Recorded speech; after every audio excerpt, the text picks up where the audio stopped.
the country, People's Democratic Party, is as they have disclosed that several politicians are quietly positioning themselves for the party's 2027 presidential ticket beyond the prominent figures currently dominating public discussions. Speaking on Sunday in Abuja, the party's Deputy National Legal Advisor, Okechukwu Oswoha, told journalists that negotiations and consultations were ongoing within the PDP to determine who will eventually fly its presidential flag in 2027. So far, public attention has centered on potential contenders such as former President Goodluck Jonathan, former Labour Party presidential candidate Peter Obi, and Oyo State Governor Seyi Makinde. The party maintains that these names represent only tyrants working behind the scenes. Those names you mentioned remain speculative at this stage, he said. What is important now in the PDP are negotiations and discussions. The party is engaging in deep consultations to identify the most credible candidates who can unify the country and command nationwide support. Okay. Well, naturally, you should have questions, and that will be who exactly is this figure, this character, who can, in the words of the legal advisor, unify the country and command nationwide support. Of course, you have to look along the lines of beyond influence, popularity, a person whose name can pull votes. Well, my guest is a legal practitioner and a public affairs and political analyst. He joins me via the phone. He is Dr. Liborous Oshoma. Good day, Dr. Oshoma. Thank you for making the time. Good to my brother. Always a pleasure. Okay. Same here. So, the PDP has gone through too many phases. If this were a drama series, it would be quite an interesting one. But at this time, like they've said before, they are engaged in deep consultations to find out who would fly the flag in 2027.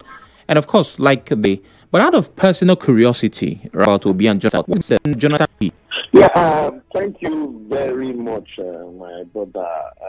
You see, it is, in Nigeria politics, there are usually permutations and what possibly might fly. Mm-hmm. Candidates are not just considered on the basis of competence alone. They are also considered on the basis of ethnicity, on the basis of a zoning arrangement, on the basis of a possibility of winning votes. So, Sam, to answer your question directly, the current president is from the Southwest. Makinde is from the Southwest. And apart from ethnic consideration, not to be seen as betrayer and the rest, a lot of, the votes from the North, for example, would not want to, Northern voters, the PDP would not want to support a Makinde, for example, because the Southwest, the man occupying the seat now currently is from the Southwest.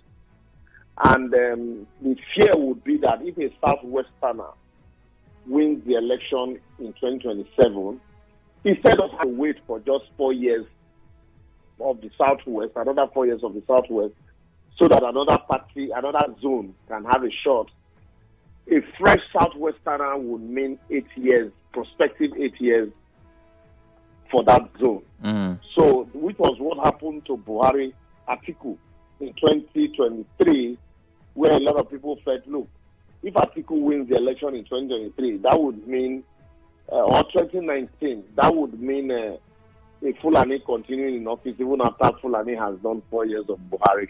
So it is the same permutation.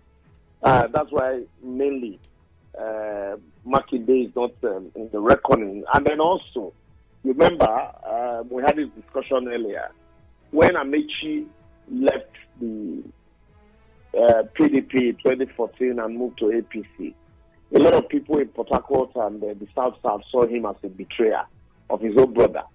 Goodluck Jonathan being a South man and a German from Bayelsa State, carved out of Rivers State, and the then governor of Bayelsa State, Chibike Rutimi Amechi, the campaign from his party. Of Rivers State. Of Rivers State. The campaign from the party to support a northern candidate was seen as a betrayer. Until today, a lot of people still do not forgive Amechi for that. So, politics of the Southwest also, we've seen a lot of PDP members coming out to endorse President President Bola Tinubu for 2027, even though they are a PDP. But the fact that the man is from Southwest, politics of Tiwan, like they call it here, is our brother. And so our brother is there now. So let's no other person, be seen to be contesting against him from amongst us. Even you see the politics played out in Oshoma, even though the candidate, the governor there is on PDP stock, but you see the struggle of the APC and the PDP members in Oshoma. PDP members almost collapsing into APC because they see the governor as somebody from the Southwest region. So that's basically why back in the even the odds also stack against Obi, like you will say. That's why Obi has come out to say, look, all he just wants is a 110. And people have consistently used that also to campaign against him, that 110 is not big enough. It's not long enough to actually solve the problems of Nigeria. That's not sincere. Why is he saying 110? He's saying that because of the reality of the northern voter who would, perceive that another Southerner winning the presidential election in 2027 would mean, likely 8 years for a fresh 8 years term for the South, as against just 4 years for Tinubu to leave and then in North would, it's a ping pong kind of. So that's why, it's becoming dicey and that's why the PDP will tell you they are considering their. Okay. But I tell you, like you said in your, prologue, if this were a season movie, this will be season 50. You can give it to the PDP, their staying power. I love their staying power. Anytime you think that they are about to disintegrate or there's so much crack, they always have a way of coming back together. Remember the days of Modu Sharif and McAfee, and then subsequently Wike coming into the fold, Atiku, and then now they are still finding their feet. We just hope and pray that they are able to, weather this, and that Wike, does not undo them, because this is Hindeba politics of one leg here, one leg there. Also has not been, beneficial to them also. Okay, I already know the answer to this question, but I'll ask nonetheless because it is unling. The thing that hasn't named, but it seems every political party has to make plans and projections based on the North. There's always that consideration. Or you have a candidate, but he shouldn't, just like you said, there's a possibility of staying for 2 terms. So how do we appease the North? Is this a system that we would have to come to terms with and continue to live with and make permutations based on the northern voter? I do not. I agree with you. Here, there is an indirect, population control. People are more aware here. You get married, one man, one wife. You must not have more than 3, maximum 4 children. People with 5 children these days are seen as, you don't know what you're doing. So the population here is reduced compared to the population there, where a man can marry 4 wives, 5 wives, divorce. All you need to do is just say, I divorce you.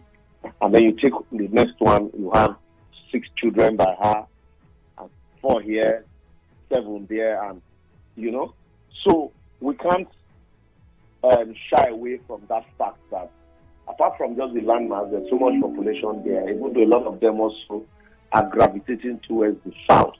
But politically, they have consistently used that number. But because of the provisions of the Constitution, we all know that not one region can produce the president of Nigeria. You must have that spread. You must have, at least 1/3, one quarter of the vote in at least 2/3 of the entire country. But why the concentration in those places? If, for example, you have 3 states in the south, and the total number of registered voters in those states are, let's say, 3 million.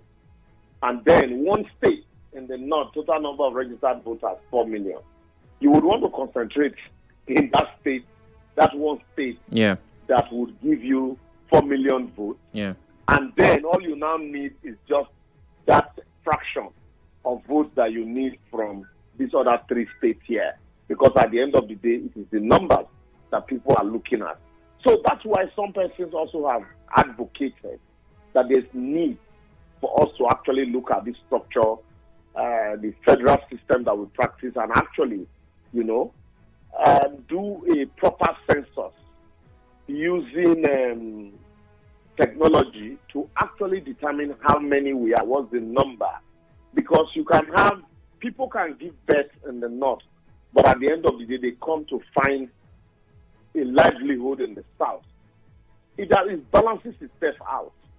So this idea, so that this myth of the voters are in this place, this idea of consistently pandering without certainty, we can eliminate, all of that. But that's not to say that the south is not equally as important as the north. But is this unwritten law that it must be a ping pong? We see some of us think the north as one monolithic north, but not at all. The man in Borno, for example, you have the Nupes in some areas in the north, you have the Kanuris in Borno, you have the Thieves who will tell you they are not Hausas, you have the Jukums, you have the Domas, all of these are in the north. Then you have the Fulanis, they have the Hausas, So even some parts of Ilorin, also, these are Yorubas, we all brand them as Northerners. Yeah. So, and then in the south, we do not have one monolithic south. That's why the attempt by the founding fathers of the PDP, Alex Kwame and co, to divide the country along 6 geopolitical zones, would have been helpful. You have the northwest, the north central, the northeast, the southwest, the south-south, the southeast. But because there is this unwritten law, it's not about competence, it is not about tribe really, but just about the might. If you can muzzle it, you take it. Then you now have this ping pong. Okay, if they throw it to the north, anybody that can grab it there, you grab. Okay. They throw it to the south, anybody that can grab it, you grab it. And I don't think we can continue like this for long. Or that something has to give. All right, Dr. Oshoma, because we can't continue. Because there are agitations from various, zones now that it shouldn't just be a ping pong between 2 ethnic tribes. We have to take a break now. After that break, of course, we look at what the available options are for the PDP. Okay. Please stay with us. Okay.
Welcome back. It's still Hard Facts, 92.3 Nigeria Info. Sam Chinedu here. Well, we're having conversations about the opposition party, the PDP, disclosing that several politicians are quietly positioning themselves for the party's presidential ticket beyond the prominent figures. And they have engaged in deep consultations to find a unifying candidate. My guest is Dr. Liborous Oshoma, who is a legal practitioner and an analyst who's still on the phone. You're welcome once again, sir. Hello? Yeah, good to you. Yeah, I can hear you. Okay. So, now that we understand the reason why Makinde might not be the perfect fit, and this is owing to the permutations and the realities of Nigeria's politics, what options do the PDP have at this time if they claim that the person they need would be a unifying candidate, commanding national support, unify the country, and be as much a figure, if we were to compare, be just like President Tinubu, because if you're going against him, you also have to have his kind of pull. Who does the PDP have that can deliver that? Presently, the PDP does not have any of such. PDP, they don't have any. Let's not delude ourselves. That's why they are attempting to woo Goodluck Jonathan back into their fold and woo Peter Obi back into their fold. The PDP does not have anybody that not just command respect, that also has the kind of resources to prosecute in a presidential election in Nigeria presently. Our political leaders are all sectional. They only appeal to their people until maybe by dint of, maybe not luck, misadventure of bad governance. Then, it highlights them. Buhari, for example, it took the misrepresentation or the bad policy or the misdirection, let me use the word misdirection, of the PDP-led government for Buhari to be so projected. The same thing, it took the lack of focus or unawareness of the Buhari government to project Atiku as an alternative. And it became so bad that the Nigerians look towards Peter Obi in 2023 as, he who is to come. And,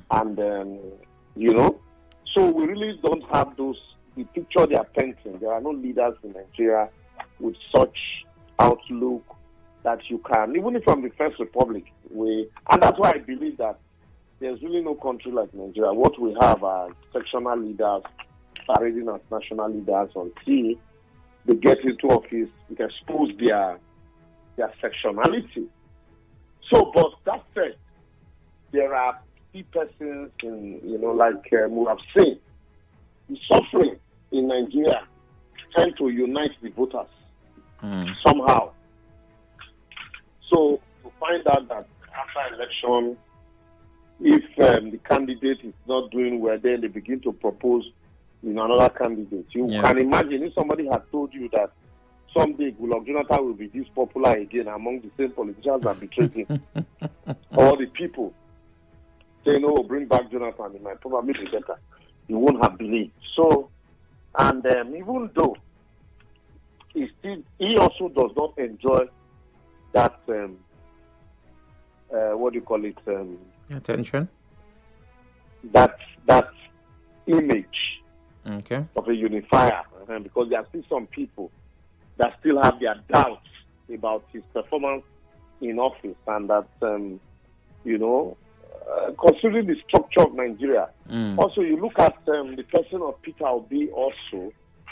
If you look at him, you look at the average northern voter that we talked about just now, considering their sentiment and the coupled with the literacy from that part of the country, will you truly say that he also commands that kind of respect?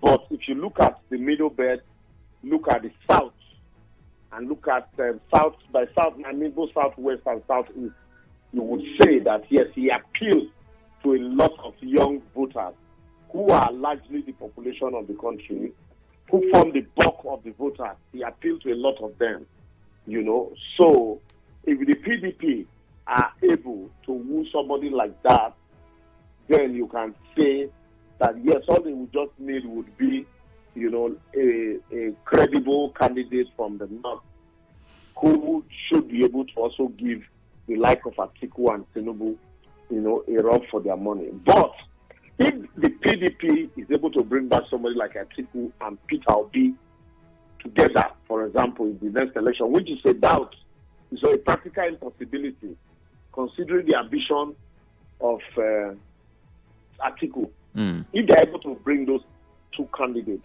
we're just saying it's a permutation, we know it's an impossibility, and work together, then you will say, yes, these people will give the government of the day a run for its money. Let's say with an Obi as the candidate, and maybe Atiku now supporting him, not being on the ballot, supporting him with a formidable, running mate from his nearly camp. But that's the way you would say, yes, PDP would have a strong point. But as we speak now, even the PDP know that they don't have. So that is why they tell you they are consulting, they are looking for that person.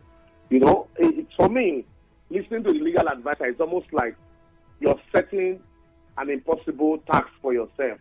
And at the end of the day, because you know you won't be able to achieve it, you now say, well, we couldn't achieve it because we couldn't do this because we really couldn't find that person.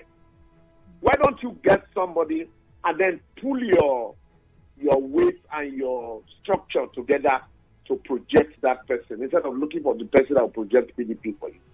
Okay. Well, we are officially done with this conversation, but something that just came up now owing to what you said, and I'd like you to give very quick answers to these questions. Constitutionally, can Atiku be a running mate, considering that he has been vice president under Obasanjo? Is that a position he can hold? I have checked through the provisions of the Constitution. I have not seen where, it deters you from being a running mate for as long as you can. What the Constitution simply says is that you can become a governor or a president, for 4 years to tenure. I've not seen any provision of our law debarring somebody, but I've also not seen somebody who has become a running mate for more than 210. And I've not seen. So that's why I also, apart from even having been a running mate before, going back again to become vice president, the thing with people, apart from the law, people are going to look at the smarts of desperation. And apart from the fact that age is also not on his side, which is why I said our leaders should at some point know when to quit, know when to raise, future leaders to say, look, I have done my best, I've played my part, so it is the turn of the young ones now to come and take over the mantle of leadership. So you groom, followers, you groom, associates, and you mentor young people. I don't believe that, one person must consistently be on the ballot. You see, for example, take the United States of America, for example. You want to contest for presidency in a political party. After that contest, the next election, you become a candidate and you fail. In recent time, I've not seen a candidate that contested election on apart from Trump, for example, who was the president and then lost and then had to come back. I've really not seen a candidate who contested a primary and maybe did in the election and then lost. In the next election, he comes again and said he still wants to be on the ballot. It's only here that one person will be a candidate on one party, every political party from 2003 to date. He still wants to remain a candidate. So if you look at the laws, really, Section 134, Section 135, specifically of our Constitution, Section 136 also, at Section 137 also, it really does not make mention of office of the president. It's just, office of the president, not the vice president, qualification for office of the president. So, sorry, the provision of Section 28, he has he just talked about the president. I really have not seen anything, any section for vice president. Or, okay. So, but then I think the presumption is that once, I think it's subject to the Interpretation Act, once the Constitution mentions the president, the presumption is that it also applies to the office of the vice president. Okay. Now, this is speculative, right? Because you've said at this time the PDP doesn't have that figure. We know that the FCT minister has claimed that he will not run because he doesn't want to run against his Oga. If Wike were in the race, if he did not put that out, if he wanted to run as the flag bearer for the PDP, or if Wike was picked as Atiku's running mate in 2023, do you think that he's a... give it to Wike as a governor, you come like that voice tormented the midfield of the government in power. Yeah. It was a thorn in the flesh of the government in power. If he had not capitulated and not made a mess of all of the things he said against the APC, by now his popularity, because of the APC, his popularity would have, that a lot of people would truly, be thanking him. It is misfortunes that throw up our national leaders. They're not necessarily because of what they have done. So a lot of people would have been equating him, with maybe the leaders of the First Republic based on, what he has said consistently, and then based on some of his projects in Rivers State. I remember then criticizing Wike for building bridges and people not knowing the cost of those bridges. And people will say, look, forget it. After all, people steal this money and take away. But he's using it to build bridges. You're seeing it. And, so, but those same things of him, they buy. And the way he has consistently played the father role. So, if he were a running mate at the meeting and that consistency, like today, PDP will still be intact and they probably, would have been able to form a formidable opposition and give the government of the day a run for it. And then, who knows, Peter Obi has, come together, give a shot at the 2023 president. They probably would have been in government today. All of this, like we all say, conjecture. But also, who knows, and give the government of the day a run for it. And then, who knows, Peter Obi has, come together, give a shot at the 2023 president. They probably would have been in government today. All of this, like we all say, conjecture. But also, who knows,